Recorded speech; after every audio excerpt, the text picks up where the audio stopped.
दोस्तों, अंडमान के सफर में आज स्टेप आउट फैमिली का आखिरी दिन। आज हम सुबह 5 बजे ही बाराटांग के लिए निकले। हम जो होटल जे में रुके थे, उन्होंने हमें सुबह 5 बजे ही नाश्ता पार्सल करके दिया। पोर्ट ब्लेयर से बाराटांग का रास्ता 110 किलोमीटर का है। ये पूरा रास्ता जंगल के बीच में से ही गुजरता है। इसके लिए 2 से 2.5 घंटे का समय लगता है। यहाँ जिरकाटांग पहुँचने के बाद आपको परमिट निकालना होता है। इसमें बहुत समय जाता है, इसलिए आपको जितना जल्दी हो सके उतना जल्दी अराउंड 3 से 5 बजे तक पोर्ट ब्लेयर से निकलना चाहिए। अगर ये ऑनलाइन सुविधा होती तो सबका काफी टाइम बचता था। परमिट मिलने के बाद कॉन्वे करके जरावा जंगल में लेके जाते हैं। सीजन में यहाँ पे दिन में 4 बार एंट्री होती है और ऑफ सीजन में 2 से 3 बार भी हो सकती है, इसलिए आप कंफर्म करके ही अपना बाराटांग का प्लान कीजिए। यहाँ से आगे आपको फोटोग्राफी करने के लिए सख्त मनाही है। अगर कोई फोटोग्राफी या वीडियोग्राफी करेगा तो उसको जेल की हवा खानी पड़ सकती है। यहाँ से 50 किलोमीटर का बाराटांग का सफर पूरे जंगल से ही है और यहाँ से ग्रेट अंडमानी जनजातियों का इलाका शुरू होता है।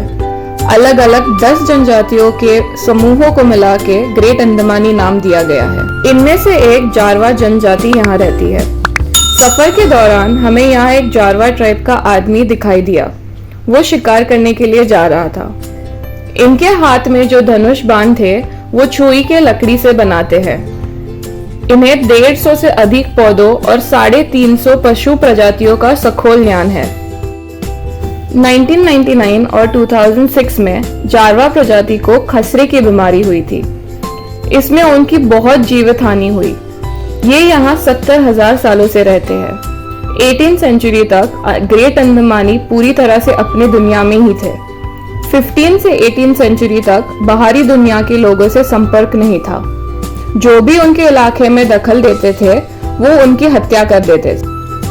1788-89 में अंडमान निकोबार में अंग्रेजों ने यहाँ पे अड्डा बनाया और तभी से ग्रेट अंडमानी लोगों का पतन होना शुरू हुआ। अंग्रेजों के साथ इनका खूनी टकराव हुआ। इसमें हजारों आदिवासी मारे गए। इसके बाद इन दोनों की मित्रता हुई।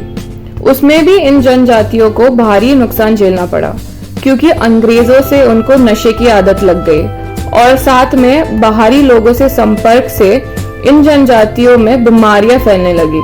1858-59 के जनगणना के अनुसार ग्रेट अंडमानी की जनसंख्या 10,000 तक थी। 1901 में 625 दर्ज थी और 1931 में सिर्फ 74 थी। इसके बाद 1961 में भारत सरकार ने उनका इलाका संरक्षित किया, नहीं तो आज ये प्रजाति जिंदा ही नहीं रह पाती। इनमें से कुछ लोग धीरे धीरे अपनी देश की मुख्य धारा से जुड़ने लगे हैं और इनके बच्चे भी पोर्ट ब्लेयर के विवेकानंद स्कूल में पढ़ने लगे हैं। ये जो वीडियो आप देख रहे हो वो आपको जानकारी देने के लिए नेट से लिए हुए हैं। जेटी पे पहुंचने के बाद फेरी से बाराटांग जाना पड़ता है। इसका किराया 10 रुपए होता है।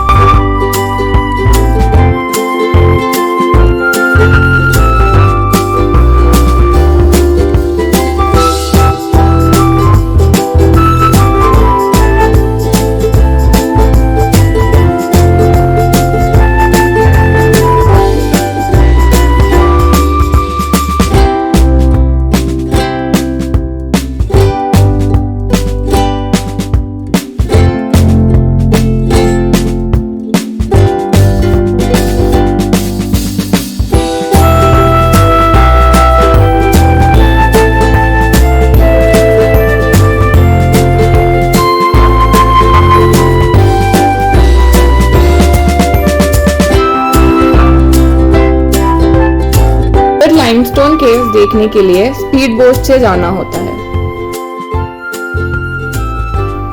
इसका 800 रुपीज पर पर्सन चार्जेस है।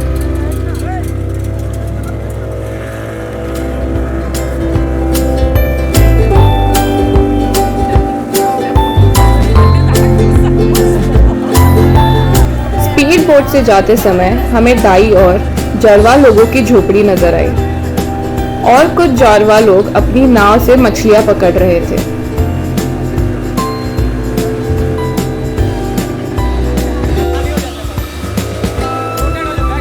लाइमस्टोन जाने के लिए कुछ अंतर मैंग्रोव्स में से जाना पड़ता है। ये अलग ही कुदरत का खूबसूरत अनोखा नज़ारा देखने मिला।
सही है ना?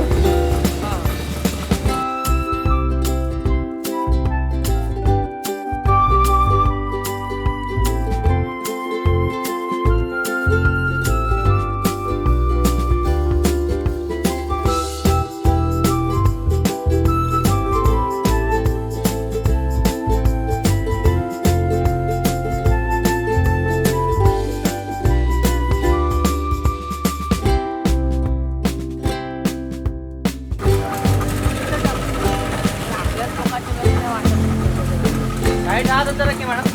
सर हाथ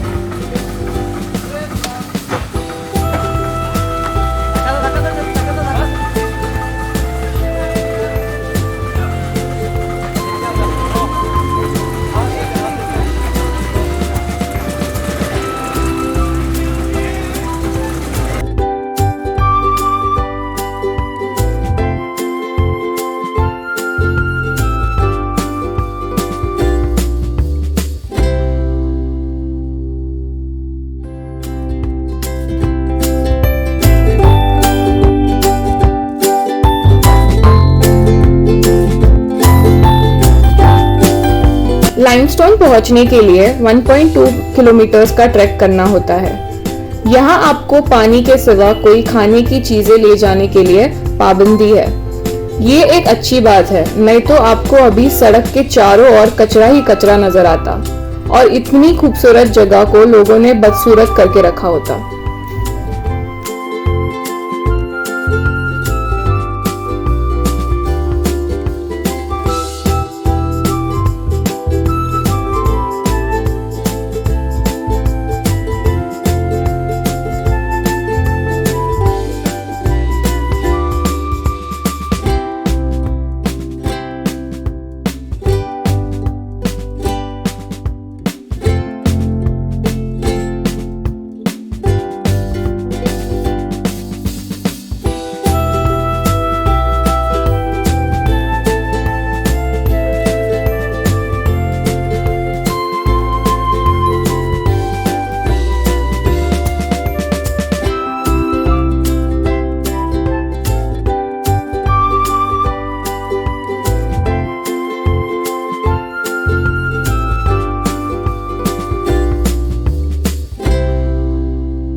अंडमान और निकोबार द्वीप आइलैंड में चूना पत्थर के गुफाएं बारातांग द्वीप पर स्थित है।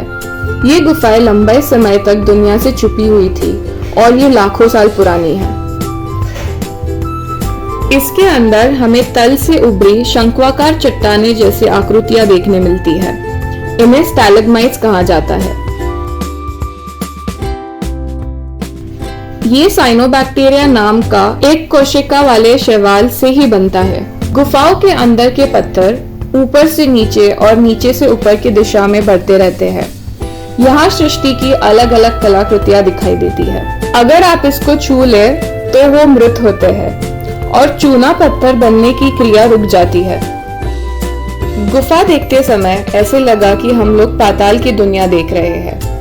और एक बात ध्यान में आई कि अंडमान पहुंचने के लिए हम बादलों में से आए, बाद में बोट से भी सफर हुई, वैसे ही समुद्र के नीचे की भी दुनिया देखने मिली और आज पाताल की भी दुनिया देखने मिली। एक ही अंडमान के सफर में सारी जगहों का अनुभव मिला।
यहाँ का अद्भुत नजारा देखने के बाद हम लाइव मड वॉल्केनो देखने निकले।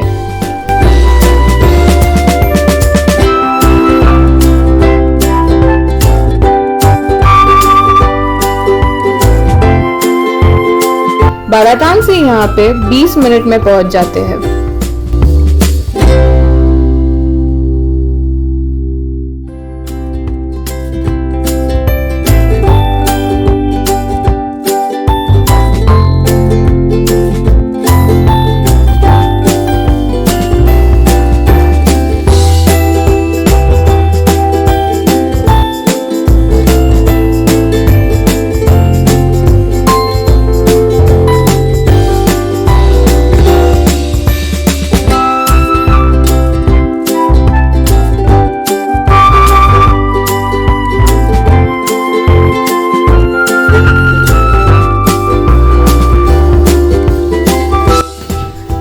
अंडमान निकोबार द्वीप समूह में 11 मिट्टी के ज्वालामुखी हैं। इनमें से 9 बारातांग द्वीप पे है। अपने भारत देश में सिर्फ यही एकमात्र लाइव मड वॉल्केनो का समूह है, इसलिए ये एक बार तो देखना चाहिए ही।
मड वॉल्केनो देखने के बाद हम रिटर्न जर्नी के लिए निकले। आज का पूरा दिन काफी भाग दौड़ का था। दोपहर में खाने के लिए कुछ वक्त भी नहीं मिल पाया। जो सुबह होटल वालों ने नाश्ता पैक करके दिया था उस पे ही दिन भर काम चलाया, इसलिए आप साथ में ज्यादा खाना लेके जाए।